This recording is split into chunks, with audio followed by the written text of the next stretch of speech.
just switch back. Oh crap, I forgot to change the background. Just move myself here.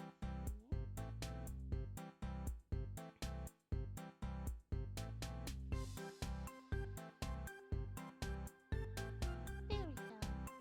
Okay. Good morning, everyone.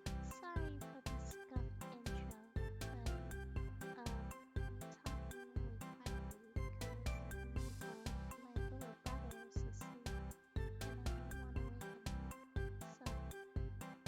So, let's talk. Sorry I haven't streamed yet. I promise I'll get back to playing Persona 5 when I get the chance.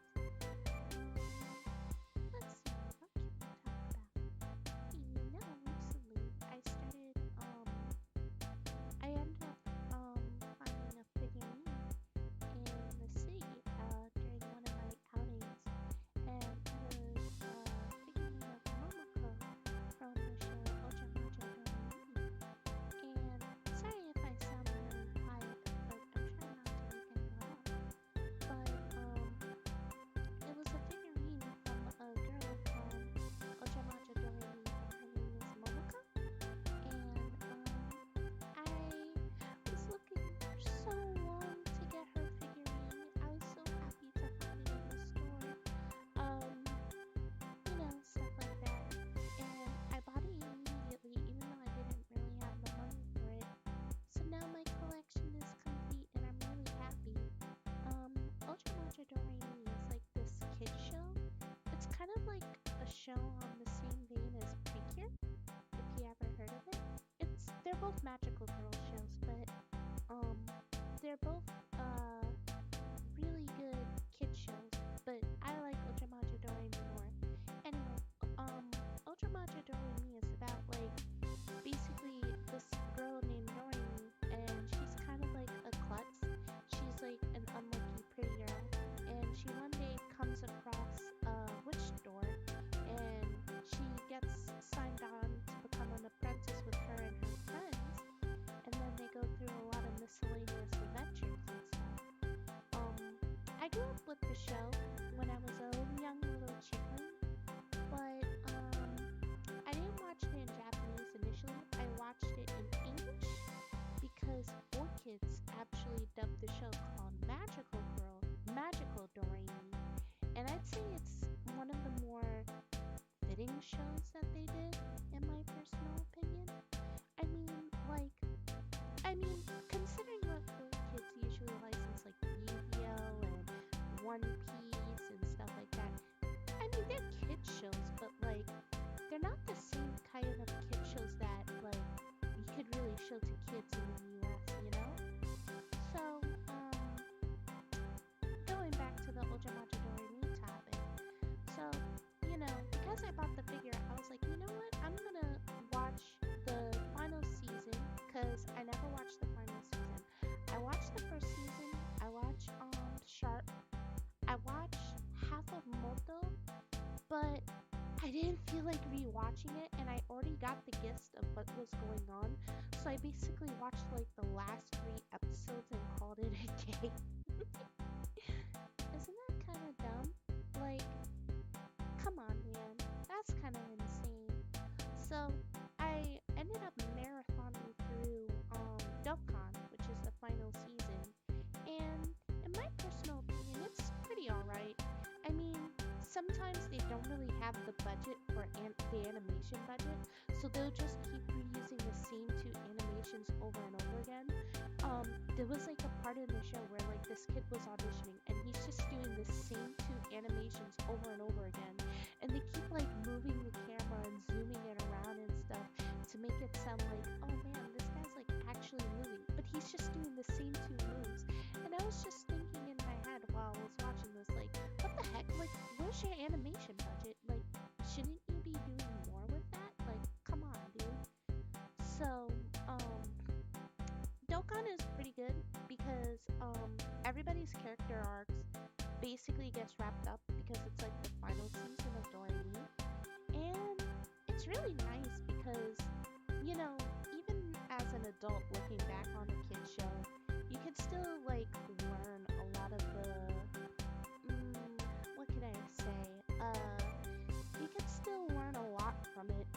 as an adult. Um, so I was watching it and I almost teared up near the end because it reminded me of an experience I used to go through um, back when I was younger. And it made me realize, holy shit, I'm an adult and I'm facing these current problems right now. And these kids have to feel it while they're in elementary school? Are you kidding me? Like, maybe I'm just too old or something. Then again, I'm only like a year old, but I'm practically already an adult, so, you know, what do you think? But, it was, it touched me in my heart, especially when, like, I kind of felt myself in Dorini's shoes, where she locked herself up in the Majado, which is the shop that they run, and then she just kind of cracks after all the pressure of her friends, like moving away and moving on to better stuff. So it made me feel like, holy shit, I feel that way, because I felt that way before. So that was kind of interesting. So after I finished watching the season, I wanted to watch the movie. Now the movie came out this year. I think it came out back in November. So um, it came out back in November, and I really wanted to watch it. But here's the problem: Ultramancha Doremi is a really underground show. When I mean it's underground, I mean like it's not as big as stuff like Sailor Moon, Madoka, Cardcaptor Sakura. Like people know what Doremi is, but they're not gonna go out of their way to like sub it or anything like that. And because it was a kid show, no one's gonna think about subbing the movie, which makes me so sad. Like, I really wanted to watch that movie. I tried looking on torrent sites, I tried looking online. There's no camera. I can't even watch it without the subs, and that bums me out.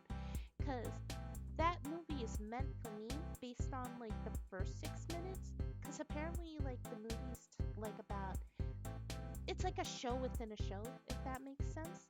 So basically, what happens is that how can I explain it in an interesting way? So basically, it's about these kids, and they grew up with Ojamaja Doremi, and they grow up to become adults, and they're dealing with hardship with their lives. But according to the synopsis, they meet up together because of their love of Doremi and decide to visit the places where Doremi was based off of. So I was like, oh man, that's really cool. So I watched like the first 6 minutes because that was sub. And you know what ended up happening? Like, I just wanted to watch more. I mean, I don't know how Toei feels about doing this because it has a more picturesque style. I mean, believe it or not, the artist and I think the writer did do a Precure season. Heartcatch Precure, to be correct. But, how can I say it? It's like, okay, the best way I can explain it, it's like this.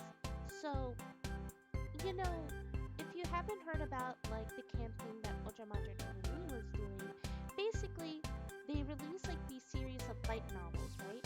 And the light novels were targeted towards people who grew up with Ojamajo. So if you grew up watching Ojamajo in Japan, you would be at least 16, 17, 18 years old by the time the first novel came out.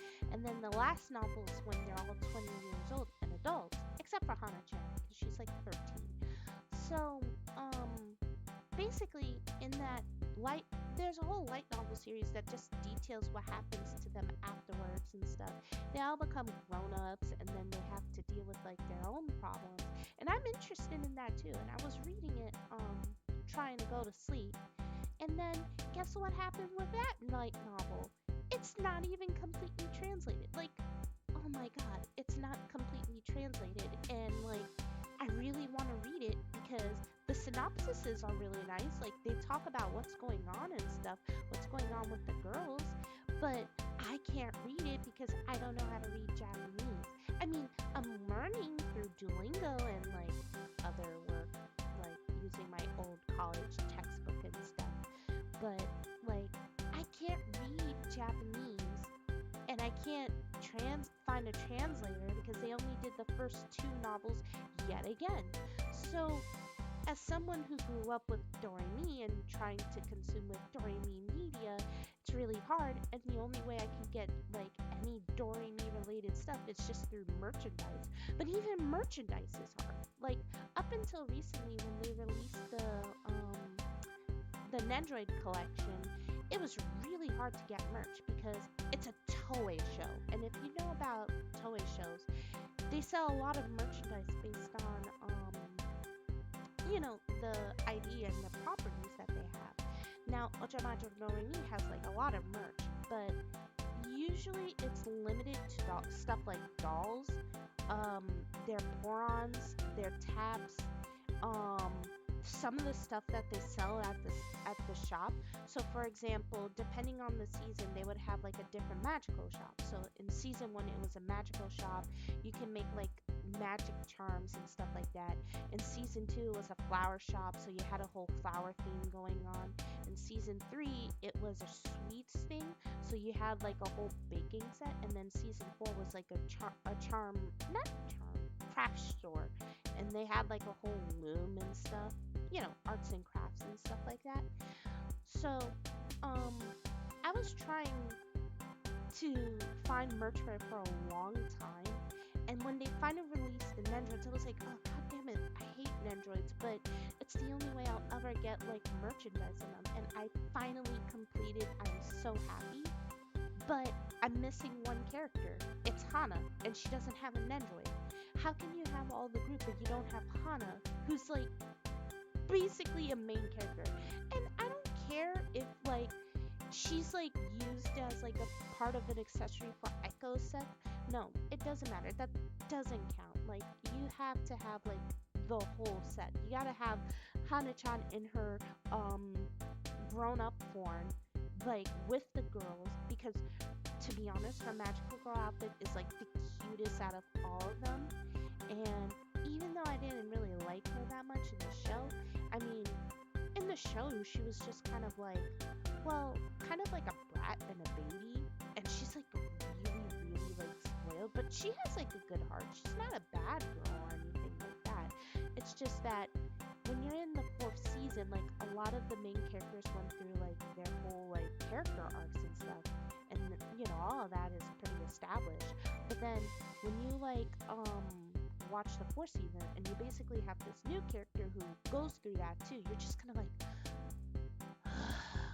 like come on man, like are you really serious right now?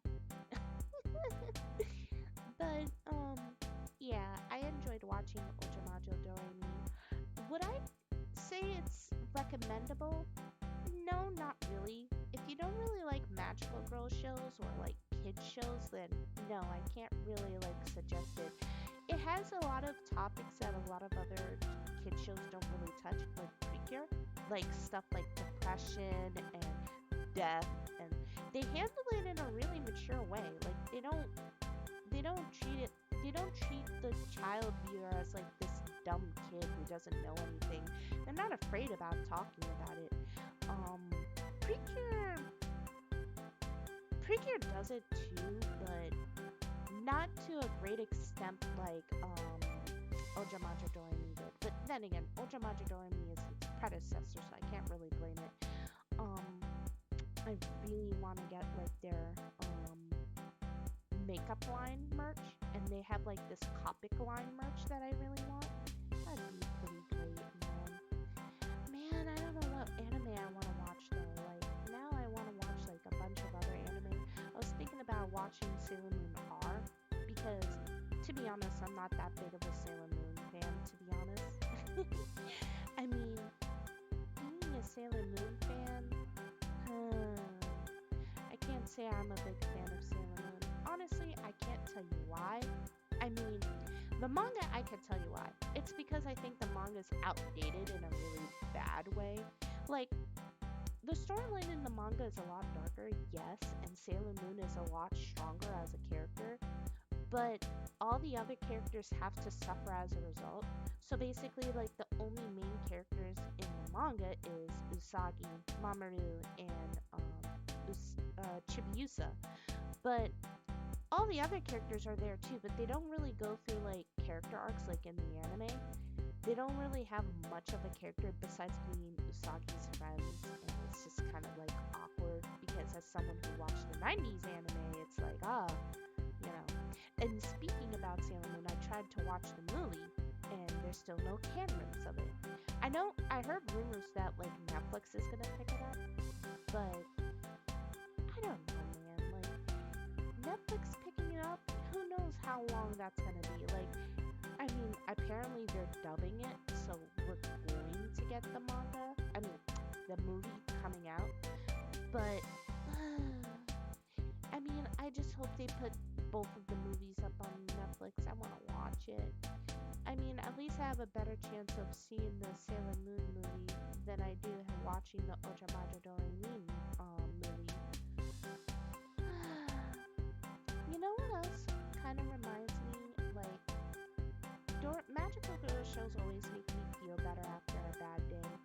I mean, like, have you ever had like a bad day before? Yeah. I mean, bad days are just things that happens and you can't really avoid them. But for me, when I have a bad day, I just can't seem to do anything at all. It's like, if I have a bad day, I just stay in bed all day and sleep it off, you know? I mean, I had worse days before where it's like, oh, I had a fight with someone, so now I'm just kind of in a bad mood, to, oh, I just broke up with my whole friend group and I got outed by a community, so I can't, like, do that, and that just ruined me. Bad days kind of sucks, but sometimes you gotta truck on and move forward, yeah? Oh, yeah, if you heard, the Hololive auditions are gonna be a thing.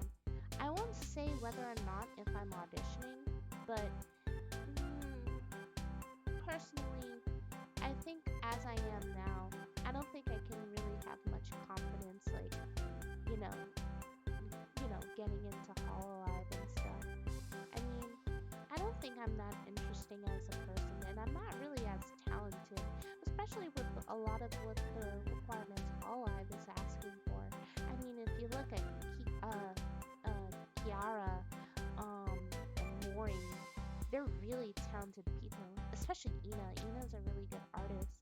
And then I look at myself and I'm just kind of like, what does Katori have to offer? I mean, I can draw a little bit, I can sing a little bit, I can voice act a little bit, I can stream a little bit, but a little bit is just not enough sometimes, you know? It bums me out because it's kind of like my dream to be a part of Hololive, because I feel like I'd be proving someone something like, hey, look at me, Katori can do it, I can make it there. But, sometimes I feel like I won't be able to make it there. Like, I'm not really worth the effort of going through all that, Sometimes I just want to curl up and give up, but, I still want to be able to stream and stuff, especially, like, on my own time.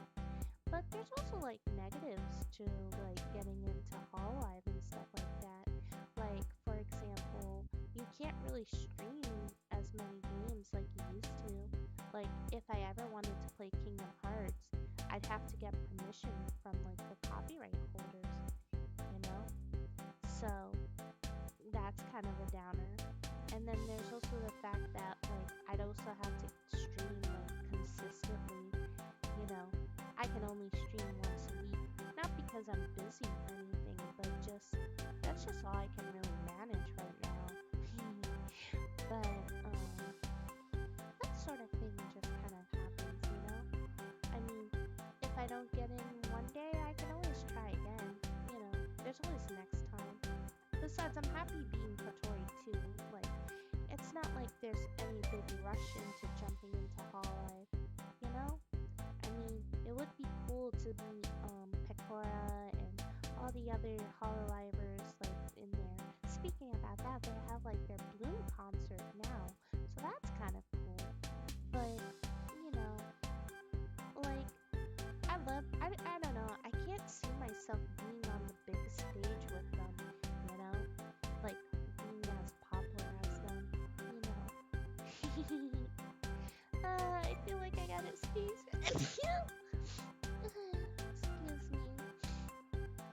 But I mean, I like being a Hollow Light fan. I mean, I like watching their streams, especially Pecora's. I want to be able to buy more of their merch if it becomes more readily available. But I mean, isn't that like the whole point of being like a Hollow Eye fan? Like, it's like idol stuff, you know? And then like, there's also like this whole thing, like, I don't know, man. Like, I just really like Hollow Eye and their clips and everything like that. It makes me so warm inside, you know? What else should I talk about? You know, it's been snowing a lot recently in my area, you know, in the barn, and it gets really cold at night sometimes. I don't really sleep in hay or anything like that. We're not barbaric or anything like that. But, it gets really cold at night in the barn, and, you know, as a part reptile, it makes me kind of, you know, it's not good. I have to like sleep with my mom so I can keep warm. Otherwise, I'll actually die. I mean, have you seen this tail? Curling up with this tail is not easy, you know? That's how I personally feel, you know? Um, but you know, like the cold winters aren't that bad, but I can't wait until spring comes. I miss being able to wear stuff like skirts and shorts in the winter. I mean, I'm wearing a skirt right now and it's really short, but I don't know. It's more like an ease of comfort or an ease of access, you know? I mean, think about it like this. In the winter, you have to bundle up in a bunch of clothes, right? But when you get when it becomes warmer and warmer, you get to like wear a lot of loose-fitting clothes. Sometimes I'm just tired of wearing a coat, you know? And then like what I would do is I would just wear like my usual green coat, and then I would wear like some nice leggings and then some pants over the leggings, and then I would have like a long sleeve shirt and then a sweater and then like my big coat. And then on top of that, I end up having like my nice little pretty hat and my headphones that I put on top of them to pretend that they're earrings. And it's just like, oh yeah, now I'm warm. But then you start sweating when you're outside because for whatever reason, like you're just too bundled up. So now you have to open up your jacket and stuff, and it just gets really, really annoying, don't you think? I mean, think about it like that. I don't know. When I tried to go to sleep, I was having like a lot of bad memories about, you know, general bad stuff. So I'll tell you a little story. I used to be friends with this guy. He, how can I explain this? He was a nice little chick like me, but he had like a whole different set of parents. And well, we used to be best friends, but I realized at some point laying down that some people just don't care about you that much, you know? So I'm gonna give you a little bit of life advice. It's something that I had to learn for myself personally, but my general good life advice for you is that sometimes there's some people who you think they're your friends and you're really close to them and you want to do everything for them. But you know what? Sometimes they just don't want to really be there for you, and you just gotta be okay with that. I had to come to terms with it myself, you know. It was kind of a harsh reality because for me it was like a group of friends, but you know, sometimes you just gotta understand that they just weren't really good friends in the first place, or they were just never really your friends at all, if that, for that case. And you just gotta surround yourself with people who really care, love, and worry about you as much as everyone else. I'm kind of tense, so I kind of have a hard time discerning between who's a good friend and who's a bad friend. But, you know, sometimes I just treat everyone else the same. I don't really give people like special attention or anything like that. But, you know, I was laying down and I was thinking about Doreen because I was still rather emotional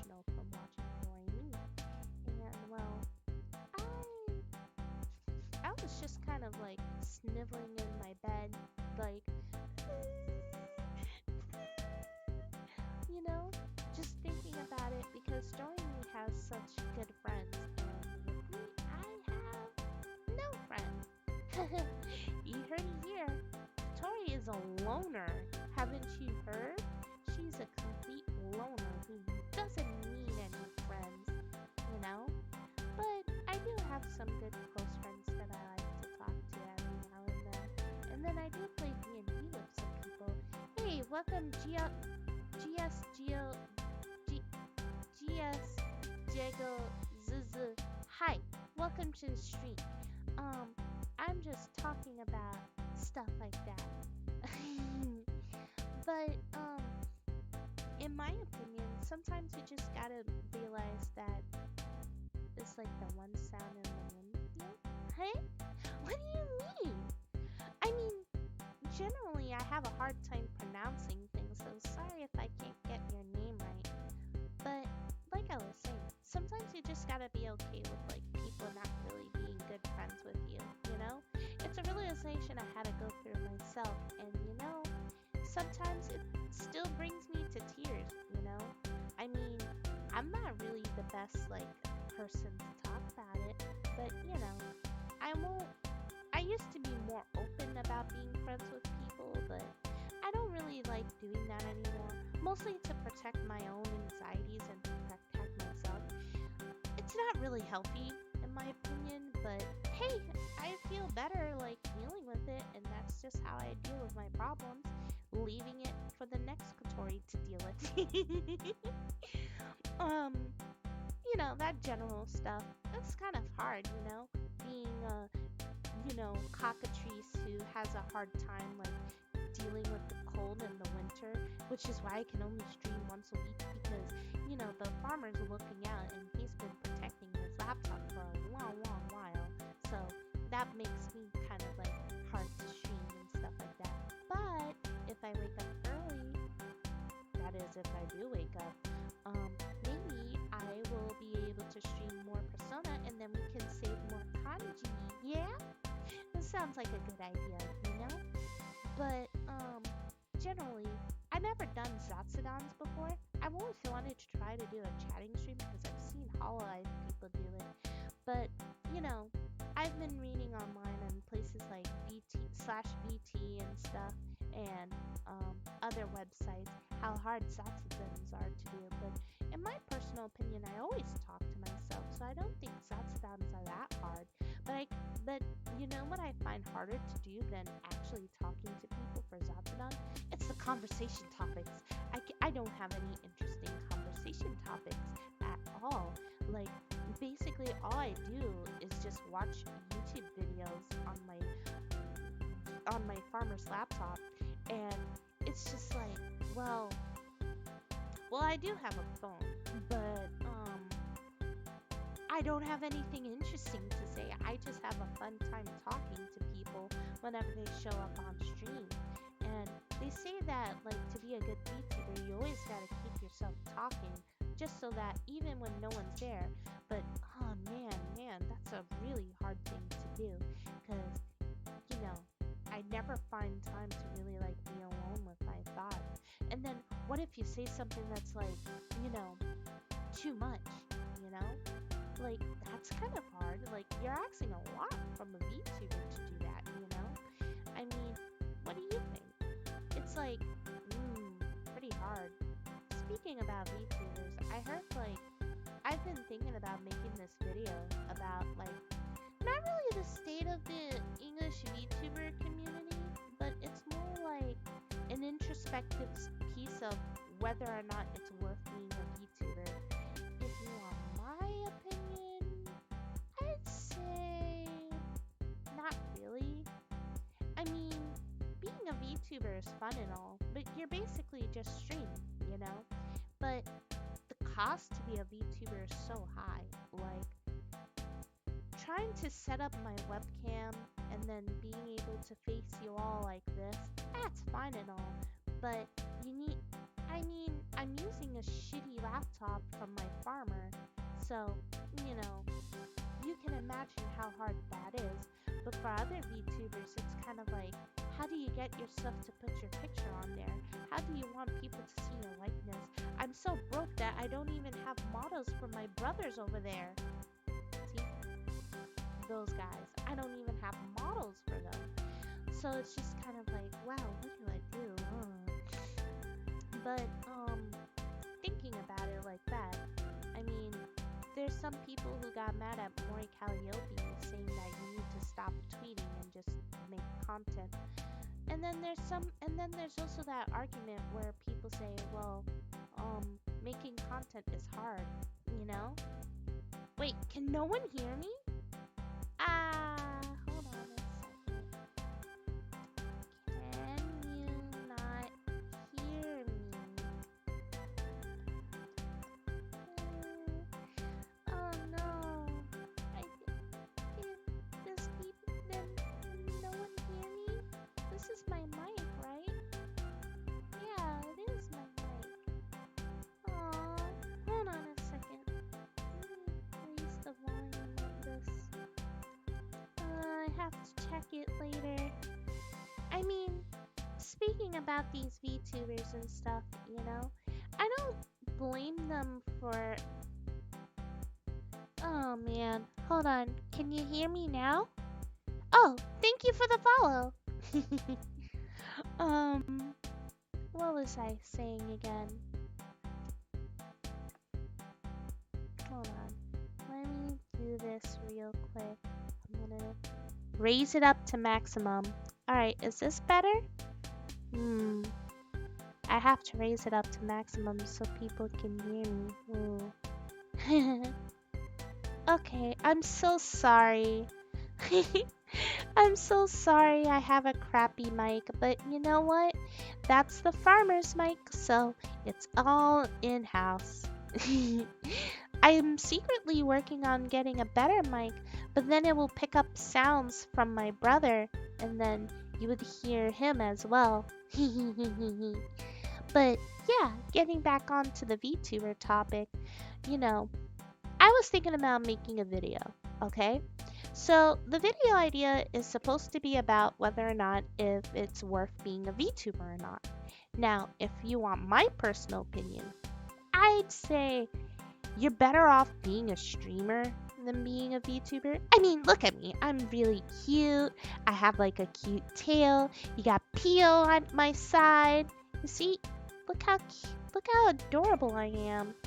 But in my personal opinion, I think the up cost to being a VTuber is kind of hard.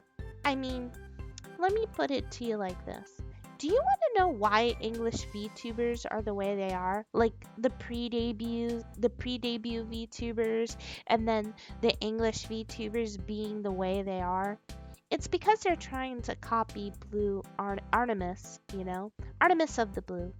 Now, I'm pretty sure Artemis of the Blue is a very nice person, and they're really kind.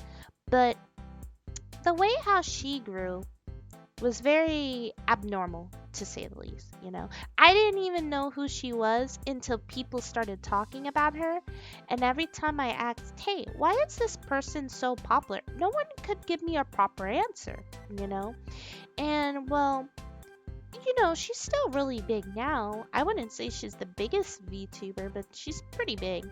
Like, a lot better than most of us VTubers, where we get like 2 or 3 viewers. Sometimes, if you're unlucky, 0 viewers. But in my personal opinion, I think that, like, how can I say it? If you want, a lot of people miss the point about being the VTuber. They want to be as big as Hololive, and they want to be popular, because, being a VTuber is all the rage these days. But, I can't really say it's a good thing.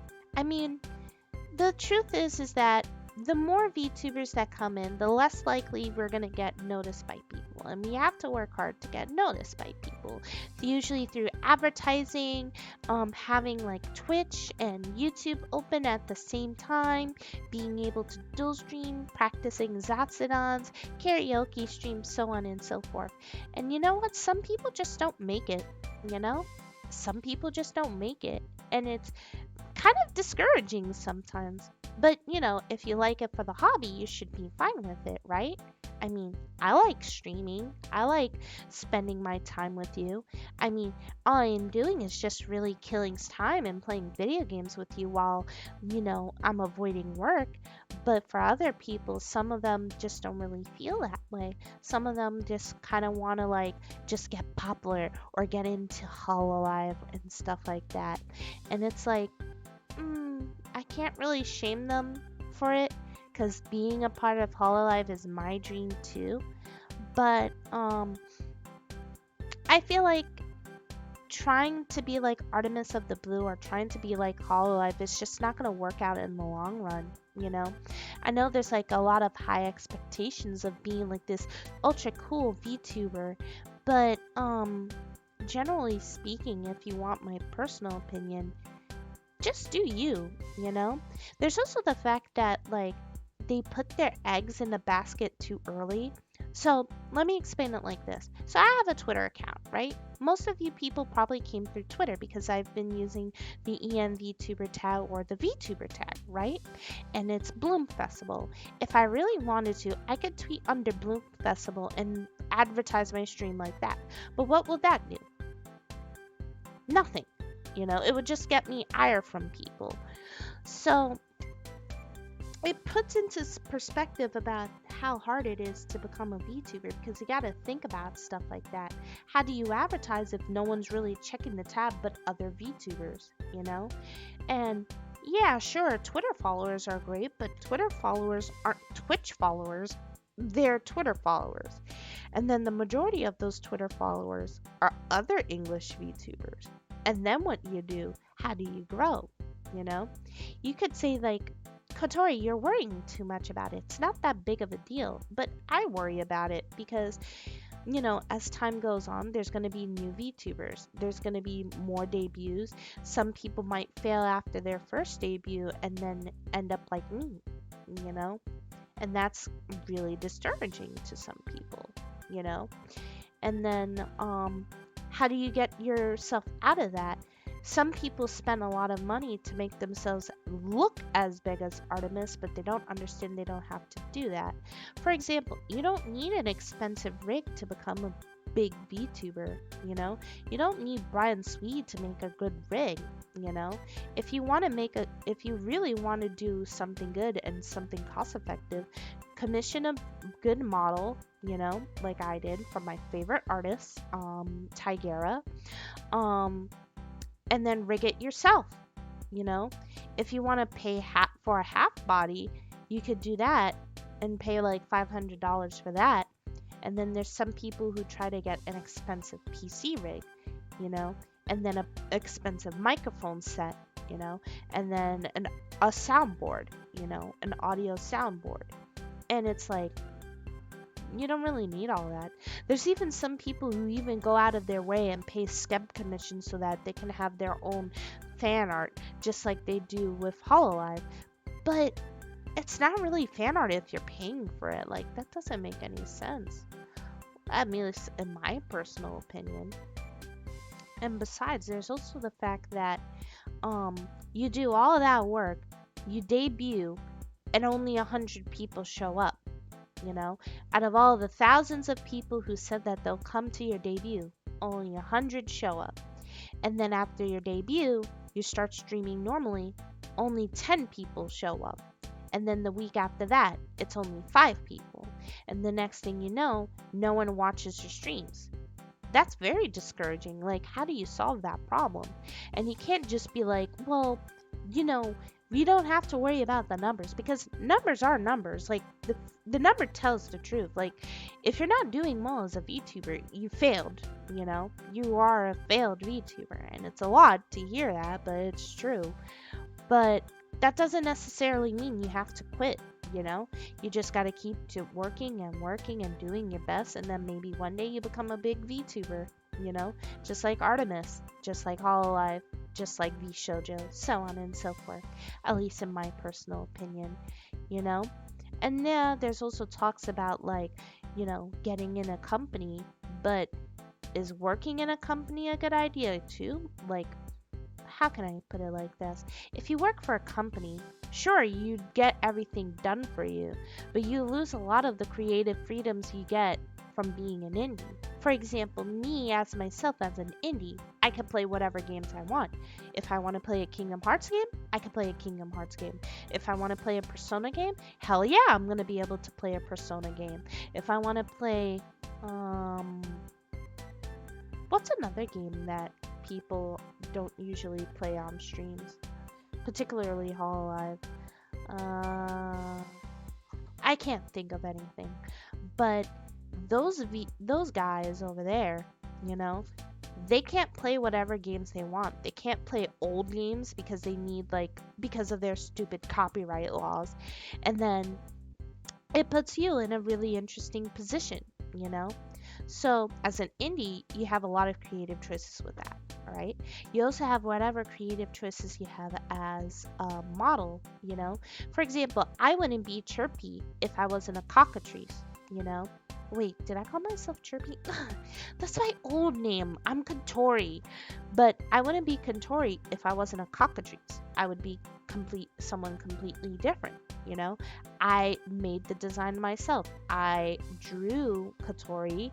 I made the design. I sent it to my artist who kindly made the model for me, even though she didn't have any experience making models.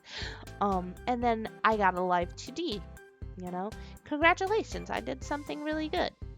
But if you take a look at other people, sometimes you may not even need a model at all. Just use a PNG, that is also a very good cost effective way to do something like that. Another word of advice I would like to say is don't put all your eggs in a basket. It's not good. If you put your eggs in a basket, you're going to fail. You're going to set yourself up for failure. That's my personal opinion. I mean, think of it like this, okay? Why make merchandise for the fans you don't even have yet? See, that's the thing. And sure, you have a small amount of fans, but how many of those are actually going to buy merch? That's one thing, And then there's also the fact that you still pay money out of your pocket for merch that no one's going to buy. So, what you should do, you should focus, you should sit down and stream. Streaming is hard though, because doing a Zatsudan like this and talking on and on, it feels like I'm just ranting to myself. But in my personal opinion, I don't mind talking to myself like this, being able to give advice. But one day I'll be able to make that video as soon as I make a script. It's getting late. It's already 6 a.m. Maybe I should end things off here? Yeah? Thank you for spending time with me. It's been a lovely 45 minutes together, And thank you for coming to my stream, for having a fun Zatsudan there. Bye bye, kikiriki!